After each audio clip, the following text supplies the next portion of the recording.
Sehingga ini penting, gejolokan-gejolokan para ulama, para guru ini penting. Karena ternyata para nabi itu menjadi pinter, itu ya karena digojlok pangeran. Saya punya sekian contoh di kitab-kitab para wali. Ketika datang malakul mauti ke Nabi Ibrahim dan akan mengambil nyawanya, itu Nabi Ibrahim tangklet, kowe sapa? Aku malaikat. Ono apa? Ditugasno pangeran mencabut nyawa Anda.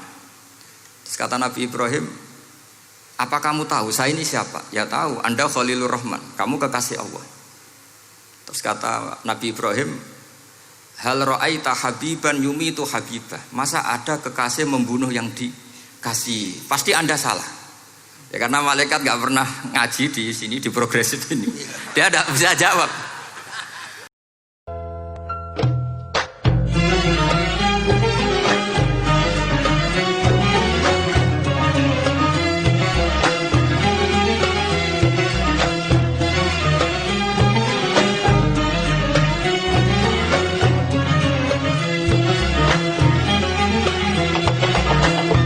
Saya itu berkali-kali diundang acara publik itu tidak pernah mau. Satu, mungkin nggak bakat ya, nggak bakat juga nggak ingin. Dua, saya tidak cukup punya kemampuan untuk menjelaskan konstruksi Islam yang utuh hanya dalam waktu 1 jam. Karena keyakinan saya ngaji itu harus khatam, karena saya ini trauma. Kalau ngaji di depan, musannad bilang kama sayati, sebagaimana yang akan datang. Setelah belajar di belakang kama sabako, seperti yang sudah kelewat. Sehingga gara-gara itu saya kalau sinau itu khatam dari min awali hatta akhiri, karena yang satu di depan kama sayati, setelah di belakang kama sabako apa kama takotan. Yang jelas ilmu yang saya tekuni memang ilmu tafsir. Gus Ali tahu betul tentang bapak saya, karena mulai kecil saya ini menangi beliau belum tenar-tenar amat, sampai sangat tenar, mungkin sampai langit kayak khawas. Begini, dulu saya di Sarang itu pernah rois takrib, rois fathul mu'in. Tapi yang menjadi saya tambah alim itu gara-gara gejolokan bapak begini. Hak dhisik ana wong imami, saking semangate ngapalno hal ataka hadisul ghosiyah Jumat-Jumat itu. Karena dia ingin keren ya pakai surat panjang gitu. Terus dia datang ketika takbir langsung baca Bismillahirrahmanirrahim hal ataka hadisul ghasyiyah. Makmumnya bilang subhanallah. Karena dia agak pede dengan surat yang panjang diganti qul ya ayyuhal kafirun. Makmumnya masih bilang subhanallah. Sampai berkali-kali diganti surat qulhu, ya makmumnya tetap bilang subhanallah. Karena nggak tahu caranya mengingatkan kalau imam itu tidak baca Fatihah. Karena ada satu cara, yaitu kon ngelingno ngangge napa? Subhanallah. Akhirnya wonten makmum sing nekat ora maca Fatihah. Nah, pertanyaan bapak saya, kamu harus berani ijtihad, merubah hanya satu pakem mengingatkan imam itu pakai subhanallah. Karena kalau kasus seperti ini nggak cukup diingatkan subhanallah. Niki adik-adik kira-kira batal mboten ngelingno imam muni ora maca Fatihah. Kalau sampean bilang batal berarti gak ada solusinya. Kalau bilang sah itu beberapa kalimat yang dalam pakem sholat itu napa? Membatalkan. Sampean milih batal apa enggak? Enggak polling saja kayak pemilu.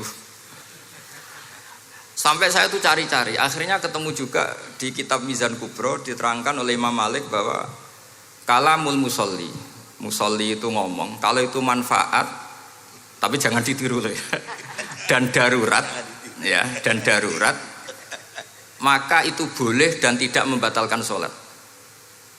Misalnya imam sholat kemudian di bawahnya ada bom atau ada ular kobra, kalau nggak ada cara ya mau tidak mau harus diingatkan pakai kalimat. Karena kalau subhanallah tok nanti gonta-ganti surat saja. Tahu-tahu mati dipatok ular apa? Kobra. Sehingga dari gejolokan-gejolokan seperti itu akhirnya saya berpikir, sampai saya nyari kitab-kitab Al-Madzhabul Arba'ah. Karena memang nggak cukup. Terus pertanyaan kedua kata bapak saya, tentang tradisi misalnya orang-orang kampung kalau bikin batu bata itu dari tanah. Kemudian kadang ma'junun bisirjin, kadang dicampur dengan apa? Sirjin. Enggak usah diterjemah, ini sambil latihan bahasa Arab katanya. Masa pondok internasional enggak bisa bahasa Inggris sama bahasa Arab? Jamu ma'jun. Ma'jun ya. Ternyata mazhab Syafi'iyahnya membolehkan atau nganggap alatut tohara itu dua, alma wa turab. Tapi ternyata dalam mazhab Hanafi termasuk alatut tathhir atau alatut tohara itu annar, yaitu api. Alasan Abu Hanifah, orang mukmin yang banyak dosanya itu untuk masuk surga itu disucikan dulu di neraka. Artinya annar itu al-mutahhirah. Nar itu gunanya mensucikan. Sehingga batu bata karena sudah mengalami proses dibakar, maka berarti suci meskipun ma'junun bisirjin. Ya tapi jangan pakai tayamum, pakai apa? Nar. Jadi kalau Anda mandi junub atau enggak punya wudu, kalau enggak ada turab sama apa? Air, ada solusinya yaitu wudu pakai nar. Tapi itu jelas haram itu kalau itu, karena enggak mungkin enggak ada turab, itu enggak mungkin. Sehingga ini penting, gejolokan-gejolokan para ulama, para guru ini penting. Karena ternyata para nabi itu menjadi pinter, itu ya karena digojlok pangeran. Saya punya sekian contoh di kitab-kitab para wali. Ketika datang malakul mauti ke Nabi Ibrahim dan akan mengambil nyawanya, itu Nabi Ibrahim tangklek, kowe sapa? Aku malaikat. Ono apa? Ditugasno pangeran mencabut nyawa Anda. Terus kata Nabi Ibrahim, apa kamu tahu saya ini siapa? Ya tahu, Anda Khalilur Rahman, kamu kekasih Allah. Terus kata Nabi Ibrahim, hal ra'aita habiban yumitu habibah. Masa ada kekasih membunuh yang dikasih? Pasti Anda salah. Ya karena malaikat gak pernah ngaji di sini, di progresif ini. Dia tidak bisa jawab. Akhirnya niki kalau pamit, niki kalau sembuh dicekap. Nggih cekap. Bingung, mboten kulino nih bingung niki. Akhirnya malaikatnya matur malih teng pangeran. Ya Allah, kata Nabi Ibrahim logikanya begini, wa hal ra'aita habiban yumitu habibah. Mosok kekasih kok dipateni kekasih. Terus kata Allah gini, ya sudah bilang gini sama Nabi Ibrahim, sama Ibrahim. Wa hal ra'aita habiban yakrahu ayyalqa habibah. Mosok kekasih kok ora siap ketemu sing dikasih. Akhirnya Israel datang lagi. Balik mana? Gini logikanya dibalik sekarang begini gitu. Wahal ra'aita habiban yakrahu ayyalqa habibah. Terus Ibrahim bilang oke ya, enggak masalah, sudah. Artinya apa? Kita ini diajari satu logika. Logika apa saja? Ini Allah. Sehingga ya memang normalnya hidup tuh cerdas. Kata Ghazali, cerdas nyikapi apa? Realitas. Ini penting saya utarakan. Saya punya sekian contoh kecerdasan para nabi. Saya berkali-kali cerita, nabi yang sezaman itu sebetulnya 3, tapi yang ilmunya level itu hanya 2. Karena ada yang sezaman yaitu Ibrahim dan Lut. Tentu tidak level karena Nabi Lut itu pernah keponakan Nabi siapa? Ibrahim. Kedua Nabi Musa dan Nabi Harun. Tapi ini juga agak level karena Nabi Harun jadinya nabi itu karena proposal Nabi Musa. Jadi proposal mulai dulu ya ada. Nah, Nabi Musa kita tahu adalah al-sak. Al-sak itu kalau ngendikan itu lesannya agak cedul ya. Cedul. Ini nanya jejer ke sana. Jadi kalau nggak bisa tanya ya. Bahasa Arabnya pokoknya al-sak, cedul ya. Cedul.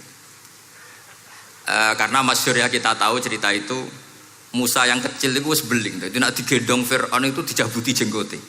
Padahal masih kecil. Sesuai Fir'aun curiga dasar Bani Israel. Lama-lama dia memutuskan sepatah ini aja ini jelas darah-darah Israel. Kita tahu Fir'aun adalah orang Kipti, orang Mesir. Setelah berkali-kali gitu terus tanya gini sama Asia, ini anak ini sudah bisa mikir, memang dasar Bani Israel jadi gak suka orang Kipti. Oh rabah cah cilik biasa gak masalah. Singkat-singkat terus dites ada jamroh, ada bara api sama apel. Sebetulnya Musa ini sudah tahu mau ngambil apel, tapi kalau dia ngambil apel dibunuh sama Fir'aun berarti bisa membedakan. Akhirnya sama Jibril diarahkan ngambil apa? Api, jamroh tadi. Akhirnya agak ditelan terus menjadi lesannya apa? Cedul. Sampai sepuh jadi nabi tetap begitu. Makanya beliau ngendikan Rabbis shrah li sadri wa yassir li amri wahlul 'uqdatam min lisani yafqahu qawli. Terus proposalnya itu tadi waj'al li waziram min ahli Haruna akhi. Sebagian ayat lebih jelas lagi yaitu wa akhi Harun huwa afsahu minni lisanan fa arsilhu ma'iyya rid ayyusaddiquni. Jadi dan saudara saya Harun lebih fasih berbicara daripada saya. Jadi kualitas ilmiahnya bagus Musa tapi jubirnya itu Harun. Ya kira-kira kayak Mbah Lim dulu. Iya Mbah Lim. Mbah Lim. Ya. Jadi ini saya jubirnya Gus Ali, saya Harun, ini Musa. Maksudnya kaya karena sudah ada nabi. Singkat cerita, karena Musa itu agak alsak, sehingga Harun ini ya nggak levelnya. Padahal sezaman, sehingga ya nggak pernah bantah-bantahan, nggak pernah adu argumen. Yang benar-benar nabi sezaman dan kemudian sering adu argumen adalah Isa dan Yahya. Kita tahu umurnya ya imbang, kualitas al-mazaya wal wadail juga imbang. Nabi Isa kita tahu wa yukallimun nasa fil mahdi wa kahla. Mulai kecil bisa ngendikan, ya sudah pinter. Nabi Yahya kita tahu ya Yahya khudil kitaba biquwah wa atainaul hukma sabiyya. Jadi sama-sama pinter. Wa hanana min ladunna wa zakah wa kana taqiyya. Itu dua beliau ini menjadi satu manhaj besar dalam Islam. Itu kalau main ke salah satu kampung, itu Nabi Isa tanyanya aneh. Aina syirarun nas? Orang-orang yang jelek-jelek itu di mana? Orang-orang fasik itu rumahnya mana? Kalau Nabi Yahya tanya, aina khiyarun nas? Orang-orang baik itu di mana? Akhirnya dua beliau ini saling berargumentasi. Kenapa kamu tanya aina syirarun nas? Terus Nabi Isa katanya, lah kenapa kamu tanya aina khiyarun nas? Terus kata Nabi Yahya, enak kancanan wong soleh, gak ruwet kan. Kancanan wong soleh itu kan enak, gak dibodoni, gak ruwet. Pemene kancanan wong mati, sering bodoni gitu. Masyhur itu cerita Gus Dur, Gus kenapa sering ziarah? Kancanan wong urip sumpek. Iya. Wong mati gak tau bejo. Wong mati ora tau bejo. Ini teman ziarahnya Bapak. Wong mati ora tau bejo. Ya. Itu ya ini santai-santai saja, relax saja. Karena saya sudah tahu mau ngomong apa. Nanti kalau ingin serius ya ngaji sama saya, harus khatam biar enggak jadi korban kama sayati sama kama takoddam. Akhirnya Nabi Yahya gantian tanya, kenapa kamu tanya aina syirarun nas? Itu masyhur beliau. Ini dalam kitab Tobaqatul Asfiya karangan Abu Nu'aim al-Asfihani. Riwayat Sufyan bin Uyainah, gurunya Imam Syafi'i. Jawabnya Nabi Isa unik. Ana an-nabiyyu, saya ini nabi. Biman zilatit tabib. Nabi itu ibarat dokter. Udawil mardo. Di mana-mana dokter itu cari orang sakit. Makanya di NU itu banyak kiai-kiai yang nangani orang-orang fasik. Dakwah ning gone wong nakal-nakal. Itu ya ada khazanahnya, asal gak keterusan katut gitu saja. Jadi kalau kamu niru Gus Mek itu sebenarnya konsepnya satu, asal ada bukti jadi wali dan tidak katut. Kalau ndak ya sudah usah. Gak usah wae kata Gus Ali sudah. Kalau gak kelasnya jangan. Sehingga dua beliau itu jadi khazanah besar. Misalnya Anda jadi kiai di daerah-daerah yang Islamnya sudah maju.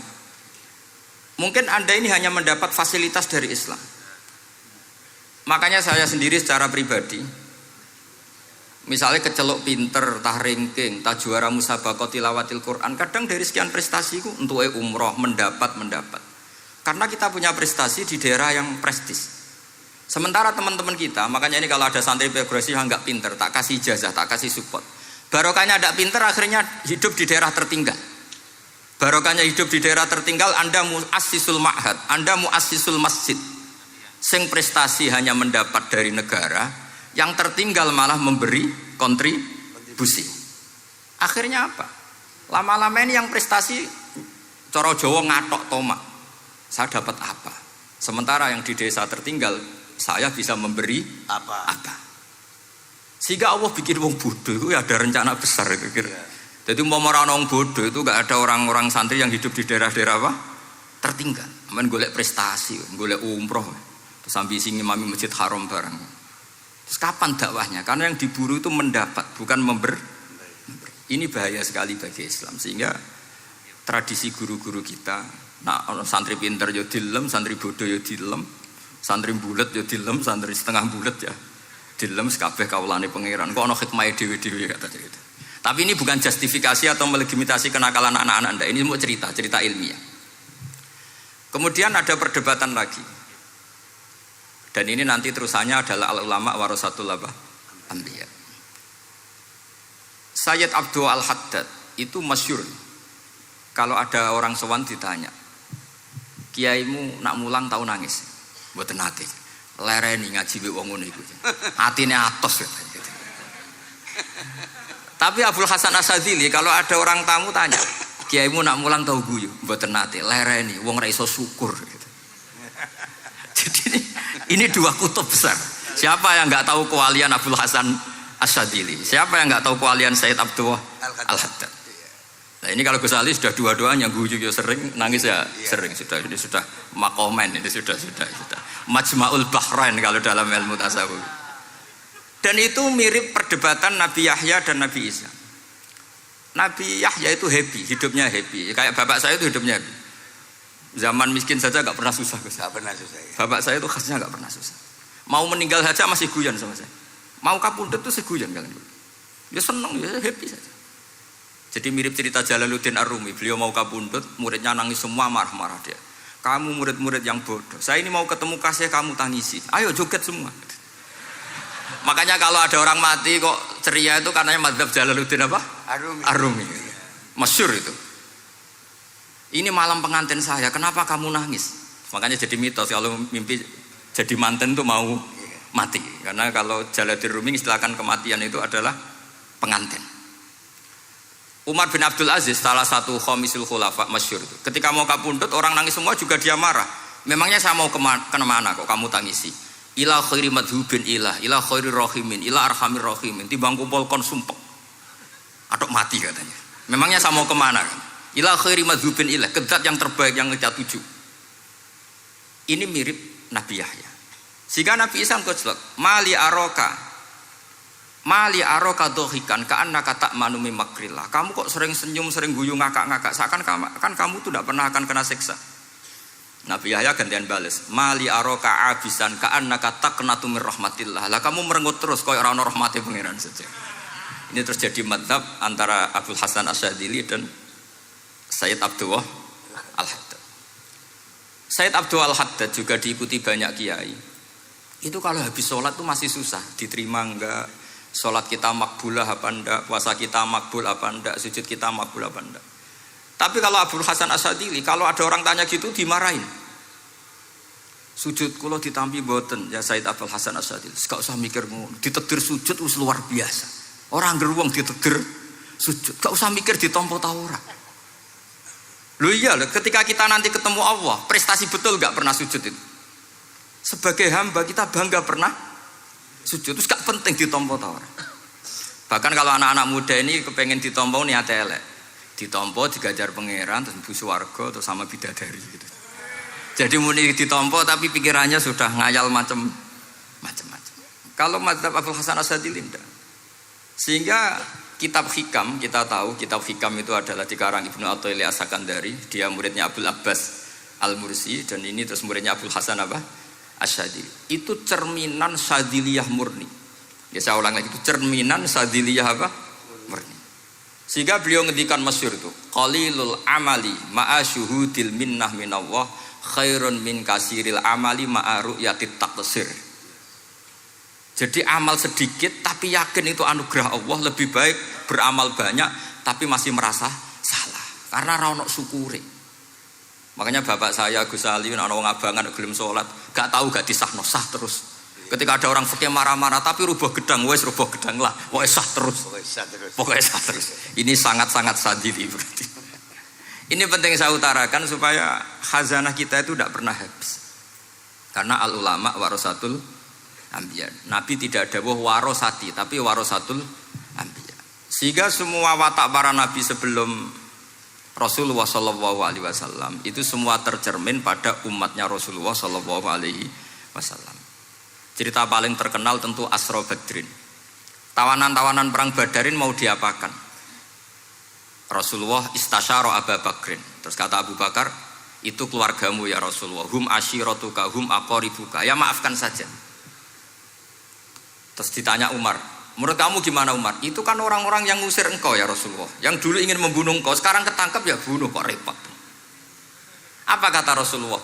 Masaluka ya Abu Bakrin kamasali Ibrahim isqala faman tabi'ani fa innahu minni wa man asani fa innaka ghafurur rahim. Sing prestasi ya alhamdulillah, sing ra prestasi semoga-moga pangeran akeh sepurane. Sudah gitu ya cara kesali ya sih ngono kok repot. Wa masaluka ya Umar kamasalin Nuh isqala rabbil la tadzar alal ardi minal kafirina dayara. Sudah habisi saja ning donya kok kafir. Tapi anehnya apa? Rasulullah akhudha bi madzhabi Abi Bakar. Nabi mengambil pendapatnya siapa? Abu Bakar. Karena Nabi kena khitab anit tabi millata Ibrahim apa? Hanifah. Akhirnya terus keterusan. Akeh kiai NU nek ana umat salah dibarno nganti ra roh nak salah. Makanya kenangan saya sama Mbah Sal Mahfud karena beliau itu sepupu sama Mbah saya, Kiai Sal itu. Kata Mbah Sal gini, "Hak umpama pantes," kata beliau ini, "umpama pantes, pondok-pondok itu tak sertifikat." Kenapa, Mbah? Lah ya akeh kiai gondrong muridé kon gondrong kabeh terus kadang rapati salat jare diulang kali jogo. Engko neng kali-kali golek Nabi Khidir gak tau ngaji. Lah ngene iku nak ditakoki afiliasine kok NU gitu. Mau disertifikat, jadi distandarkan. Pokoknya anggar gak ono takribe ya ora NU gitu. Karena nanti kalau gak disertifikat ini terus khayal-khayal macam-macam ini rata-rata kan afiliasinya juga ngeklaim NU. Padahal ya itu tadi. Jadi diulang kali jogo langsung diulang macam-macam. Ini penting saya utarakan karena standarisasi ini penting. Caranya gimana? Kita harus sebanyak mungkin baca khazanah Islam. Makanya Imam Ghazali, kayak apa pinternya Imam Ghazali? Beliau di akhir kitab Ihya ngendikan wa alaika bimudawamati mutalaati kitab khilyatil auliya wa tabaqatil apa? Asfiya. Sehingga kita akan punya khazanah yang luar biasa. Saya punya banyak tentang kearifan ya para ulama-ulama dulu. Di antaranya dulu saya sering diceritain bapak tapi gak paham, tapi setelah saya ngaji lama-lama paham. Beliau pernah didawi Badullah gini, Nur dhisik ana wong salat 2 rakaat, terus syukur akhirnya salat lagi sampai 4 rakaat. Saking syukurnya salat lagi sampai 6 rakaat. Seterusnya sampai 1000 salat. Kita tahu itu Sayyid Ali Zainal Abidin. Jadi dia menambahkan salat itu karena iskon lillah wa syauqan lillah, mahabbatan lillah. Bukan kayak kita, karena ingin sholat 1000 rakaat dibagi sekian menit terus kenanya 2 jam. Jadi kayak kita taraweh lah 20 menit, 20 rakaat dibagi sekian kenanya 7 menit. Pentingnya apa? Meskipun kita tidak akan ngalami seperti itu, tapi kita menjadi tahu ketika Rasulullah SAW menghentikan wa qurratu aini fis shalah. Bahkan Nabi kalau banyak masalah itu Nabi yataraddad, mutaraddidan di dalamnya. Setelah mutaraddidan agak panik, Nabi tanya gini sama Aisyah, "Aina Bilal, aina Bilal?" Bilal kemana? Bilal kemana? Setelah Bilal notok, tok tok tok tok, "Ya Rasulullah as-salat." "Arifna ya Bilal, arifna ya Bilal." Saya kasih istirahat ya Bilal, saya kasih istirahat. Karena roh dunya, roh politik, roh kebudayaan, roh dulur bulet kabeh. Sing ra bulet mok sitok hubungan ambek Allah Subhanahu wa taala. Maka disebut as-salat rohatul mukmin. Apa yang terjadi?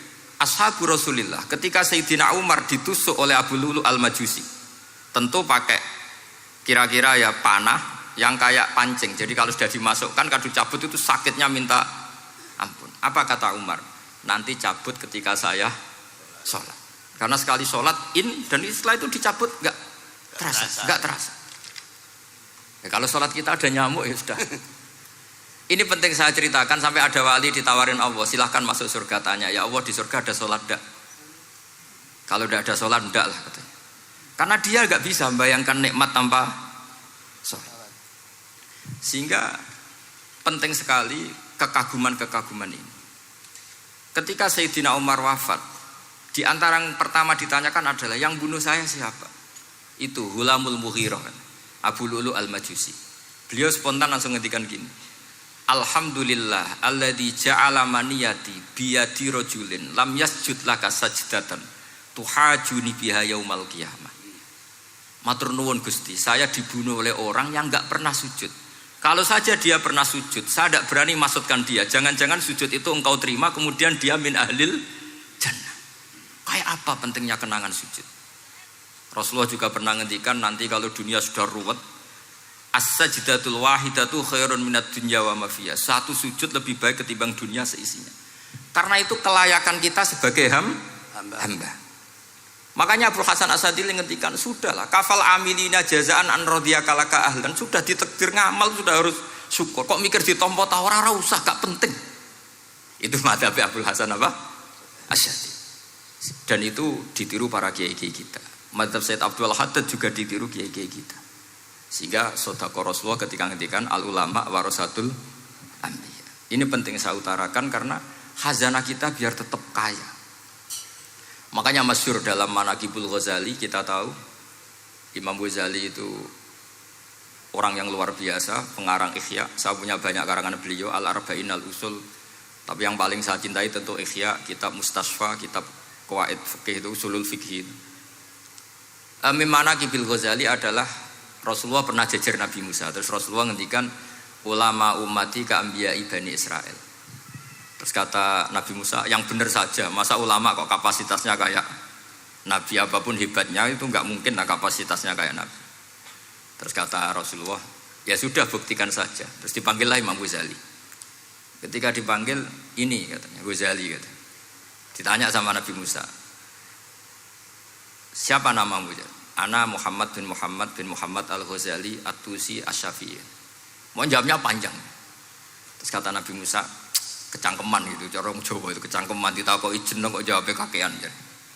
Terus kata Imam Ghazali, ya lumayan saya. Jenengan ditanya Allah sing ya alamus sirra wa akhfa saja jawabnya kelebihan katanya. Apa itu kata Nabi Musa? Wa ma tilka bi yaminika ya Musa. Qala ya asaya atawakkau 'alaiha wa ahusyu biha ala ghanami wa liya fiha ma'aribu ukhra.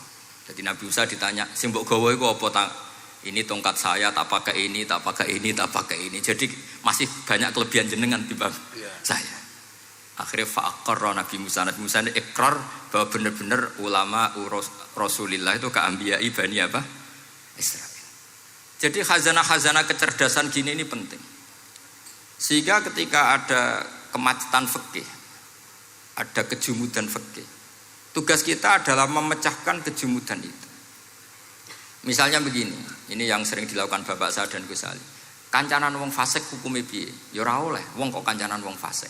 Tapi kalau dibalik, bina wong fasik boleh ndak? Boleh. Syaratnya bina kudu ngancani.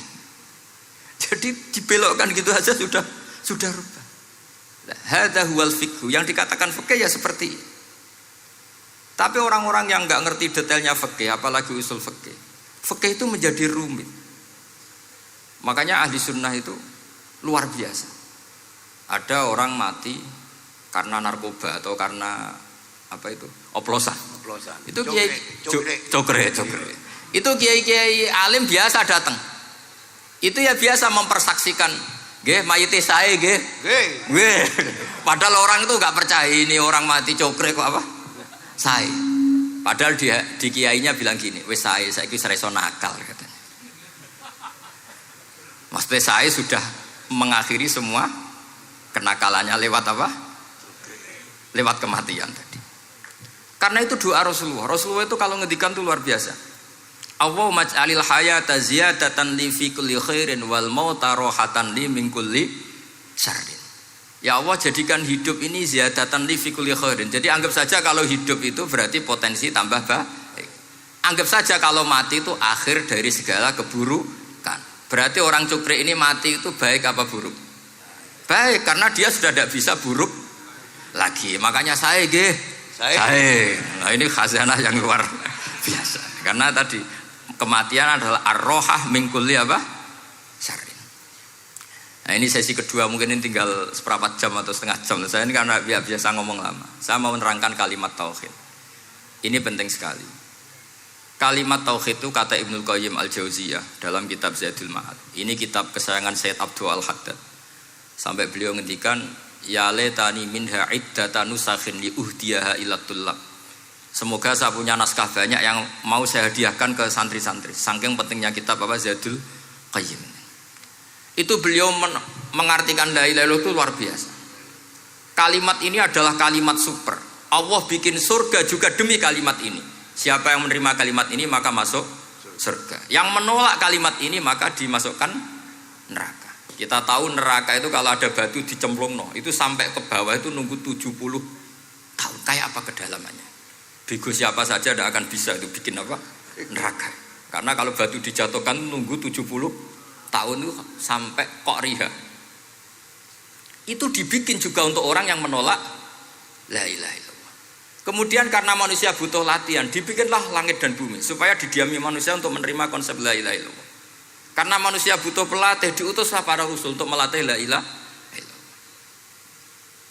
Dan kalimat ini andaikan ada orang kafir 70 tahun, kemudian dia melafadzkan la ilaha illallah Muhammadur Rasulullah, maka semua kekafirannya dihilang. Maka santri-santri yang aswaja ini harus yakin, ia adalah kalimatun dakhala bihal kafiru al-islam. Ini kalimat yang orang kafir 70 tahun saja menjadi muslim. Tapi sekarang banyak gerakan dengan kalimat yang sama malah orang Islam menjadi kafir. Itu kira-kira kelompok aneh napa mboten? Hanya karena la ilaha illallah banyak kelipatok dihukumi kafir. Gara-gara la ilaha illallah pitung dina diarani kafir. Wong kalimat ini sing kafir wae dadi mukmin. Sekarang dengan kalimat yang sama yang mukmin jadi kafir. Ini apa-apaan? Kira-kira gitu. Cara madzhab ini apa-apaan? Ini penting saya utarakan. Jadi kepastian tauhid. Ngendikane pangeran kul lil ladzina kafaru iyantahu yughfar lahum ma qad salaf. Makanya Abdul Hasan As-Sadili ketika nafsirkan fa'lam annahu la ilaha illallah wastaghfir li dzambika walil mu'minina wal itu ai bihadhil kalimah kata beliau. Kamu harus camkan bahwa la ilaha illallah. Dan setelah itu kamu baru sah istighfar untuk kamu sendiri maupun untuk orang mukmin siapapun, mukmin mukminah. Kita tahu andaikan kita punya keluarga kafirah atau murtadah, sah enggak diistighfari? Enggak sah. Tapi sefasik apapun asal dia min ahli tauhid maka sah diistighfari karena fa'lam annahu la ilaha illallah wastaghfir li dzambika walil mu'minin. Jadi sahnya mengistighfarkan orang lain hanya dengan satu syarat, yaitu dia min ahli la ilaha illallah Muhammadur Rasulullah. Sehingga dalam cerita-cerita kewalian, dan ini saya percaya cerita ini karena saya pernah menemukan di Musnad Ahmad, saya menemukan di Ithaf syaratnya Ihya, juga di kitabnya Said Muhammad Abu Abdul Farad itu. Dulu itu ada wali yang tukang bikin Istanbul itu. Pernah dengar tuh Istanbul itu yang Quran kecil itu. Kalau sekarang kan dibikin masif, mau 5.000-an. Ya. Kalau dulu masih asli.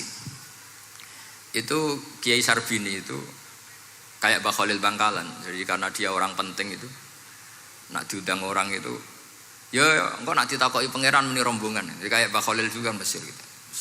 Terus ditinggal lagi. Engkau takoki pangeran muni ngenteni Mbah Khalil, ngenteni rombongan. Ya sudah gitu dong. Tapi karena beliau terkenal wali ya. Singkat cerita kalau Sohibul Bait ini enggak terima karena pas 7 hari sampai di sebelah no sapi apa-apa ternyata dia tahlilnya sebentar. Terus kata beliau, ya sudah semua makanan itu ditimbang pakai pohon kelapa. Yang satu kosongin katanya. Kifatul mizan yang satu atau kafatail mizan yang satu dikosongin. Beliau datang yang bikin Istanbul tadi. Bilang bis itu sudah jam 4 katanya. Sudah tinggi bismillahnya. Terus kata beliau, bismillahku ora genep ae wis ngalahno pakananmu, apalagi genep katanya. Ini penting saya utarakan nanti di cerita yang di kitab Musnad Ahmad. Ini perlu dicamkan. Saya hafalkan hadis itu. Inna wa ta'ala istakhlasa rajulan min ummati ala ru'usil khalaik. Setelah dipertontonkan, fayan suruh alaihi tis'an wa tis'ina sijillan. Kullu sijillin minha maddul basar. Jadi ketika dipertontonkan itu ada satu box, yang satu boxnya itu sudah sepanjang mata melihat. Sudah satu boxnya saja itu mislumat dil basar, sepandang mata melihat. Apalagi di 99. Terus Allah itu fair, Allah tanya, afalaka uzrun, apa kamu melakukan kesalahan banyak ini punya alasan? Enggak katanya. Adzolamat kata badi al-hafidun, apa memang malaikat itu sentimen sehingga salah kamu tok yang ditulis, kalau kamu enggak salah enggak ditulis? Enggak ya Allah. Terus kata Allah, bala innalaka inti hasanah, kamu masih punya satu kebaikan. Ketika Allah bilang kamu punya satu kebaikan, apa kata lelaki tadi? Nah, gunanya apa ya Allah satu kebaikan dibanding kesalahan yang sebanyak itu? Akhirnya kesalahan yang sebanyak itu ditimbang Sing timbang satunya itu hanya la ilaha illallah Muhammadur Rasulullah. Fatoshat as-sijillat. Semua catatan salah tadi kalah. Kenapa?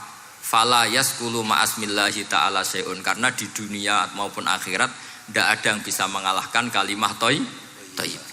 Tapi sekarang kalimah thayyibah itu jadi tersangka. Nah ini makanya saya mohon santri-santri, hujjiyatu ahli sunnah wal jamaah ini harus mustaqirrah, harus sabitah, harus benar-benar berargumentatif.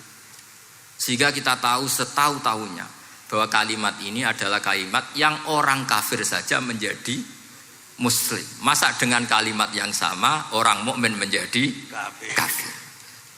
Ini penting saya utarakan karena kita harus terus belajar hujjah. Caranya gimana? Ya diantaranya tadi belajar kitab Ihya, beberapa kitab. Sehingga khilaf-khilaf fikhiyah, meskipun kita tidak bidangnya misalnya, itu tetap punya kualitas yang luar biasa. Saya sampai sekarang menerima sorogan kitab Mahalli. Itu di situ ada perdebatan unik. Boleh enggak misalnya jenazah itu diletakkan di belakangnya yang sholat? Kata kaul awal enggak boleh. Di mana-mana jenazah itu ya di depannya orang apa? Sholat. Tapi kata kaul sani, ya boleh saja jenazah itu enggak imam katanya. Iya. Sehingga pentingnya kaul sani adalah kalau Anda di Arab Saudi itu jenazah-jenazah tetap di kamar mayat, kemudian yang sholat ya di depan jenazah. Karena kalau dipaksakan di depan berarti jenazahnya di dekat apa? Ka'bah. Kayak apa kreditnya Mekah. Nah meskipun kita tidak melakukan itu karena nanti dianggap aliran apa? Sesat. Ada jenazah kok di belakang kita sholat apa? Di depan. Tapi ini ilmu harus kita dengar. Begitu juga khilafnya kaul qadim dan kaul jadid. Menurut kaul jadid, yang namanya sujud itu harus 7 anggota. Karena kata Rasulullah SAW, umirtu an asjuda ala sab'ati a'zumin al-jabhah wal yaden wal rubbaten wal kodamen. Berarti al-jabhah 1, yaden 2, kodamen rubbaten 2, kodamen 2. Sehingga kalau kiai-kiai fanatik fikih, nak anak-anak sujud ngongkrong dipetel-petel dong. Mergo supaya 7 apa? Anggota. Tapi kata Imam Syafi'i dalam kaul qadim, kata beliau, wayah tamilu, mungkin saja sujud itu cukup pakai jabhah. Karena dalam doa Nabi itu hanya sajadalaka wajhi wa sam'i wa basori. Tidak ada Nabi dongo sajadalaka wajhi wa yadi wa rubbati wa qadami. Jadi kecerdasan ulama-ulama dulu itu luar biasa. Sehingga kalau kita baca pembanding-pembanding itu, lama-lama kita menjadi cerdas. Ini yang terakhir saya cerita tentang Imam Ghazali. Dulu banyak orang yang bermadzhab pentingnya uzlah. Sehingga banyak ulama yang uzlah. Alasannya kumpul wong serepot tok. Paling gak ngerasani wong lah. Minimal dosanya ngerasani wong. Singkat cerita banyak ulama yang uzlah. Kemudian umat ini dipimpin aliran-aliran sesat. Terus ulama yang uzlah-uzlah itu diparani sama ulama yang sudah jadi wali. Ya akalatal hasis karena dia di hutan sehingga makannya hanya rerumputan. Tarattum ummata Muhammadin sallallahu alaihi wasallam fi aidil mubtadi'ah. Betul uzlah itu baik, tapi membiarkan umatnya Nabi dipimpin orang-orang yang sesat. Makanya kita terima kasih sekali Gus Ali ada di antara kita, membimbing kita, membina kita. Jangan terus dunia wis rusak tinggal nawa tidak bisa. Ini ummatur Rasulillah. Ummatun marhumah, ummatun mahfudhah, ummatun mar'iyah. Insyaallah apapun kondisinya kita tunggoni, baik dalam skala negara, masyarakat maupun kultural. Saya kira demikian. Wassalamualaikum warahmatullahi wabarakatuh. Wainak ya salam, wainak ya salam.